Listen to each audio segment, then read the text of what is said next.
"Hi, my name's Becca." And when I was little, about 5, my mum would take me sometimes with her to Greenham Common Women's Peace Camp.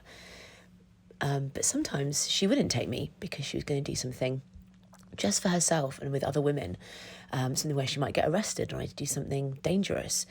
And as well as protecting me in those kind of situations, she also needed some of that space and time for herself, to pursue herself as a person. And that is a really important part of Greenham and the sort of spiritual and enriching journey and the brave and powerful journey that women went on to be part of that camp. And spirituality is a really big part of, particularly in all the areas of Greenham, but particularly Greengate. People who are very interested in the spiritual nature of decolonising their thoughts and reclaiming women's space would be very drawn to Greengate, I think, from what I've spoken to women about there.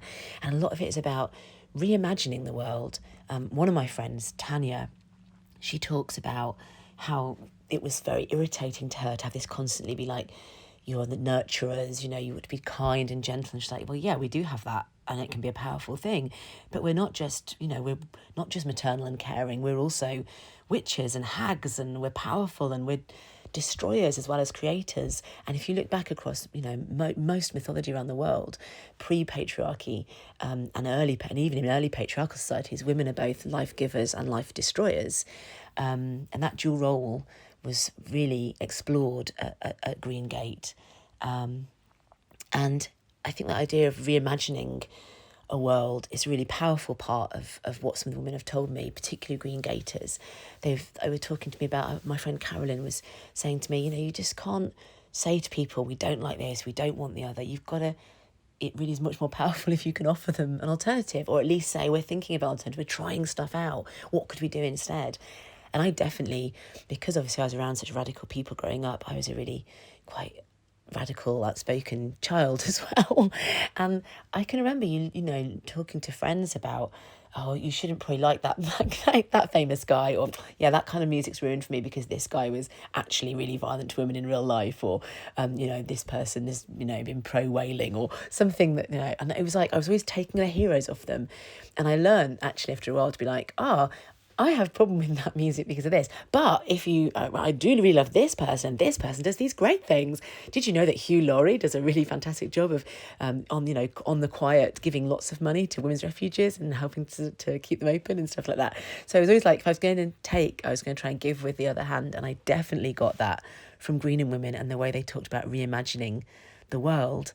And a big part of that is about the reclaiming these symbols. They reclaim the symbol of the spider, so that it wasn't all these things that have been used to kind of put women down across different cultures became images of power and connectivity. The spider and its many webs, and the sum of the parts being stronger than the individuals, and then the idea of dragons, the idea of witches and hags, and that's a really big part of the symbolism at Greenham Common and at Greengate particularly. The witch, one of the Greenham women once told me, I was in the Isle of Wight, I think, she talked about the collective or the wise wound, which is the wound that all women collectively have as a trauma wound from the witch hunts. And she said that powerful gatherings of women, when they come together, and she said Greenham's a really wonderful example, or a way of healing that collective, actually in terms of our development as a species, really quite recent, massive wound. And I thought that was beautiful, and I've always been very drawn to the idea of witches, and they did a lot of actions at Greenham as witches, which I really love, and that apparently really freaked out the soldiers as well, especially the Americans. And of course, Greengate was the home of Monica Sjöö, who I think a lot of women have talked to me, and my friend Maggie really talks powerfully about, particularly the picture of God giving birth, which says, I just think it's amazing. It's like a picture of a black woman literally bringing the world out from between her legs.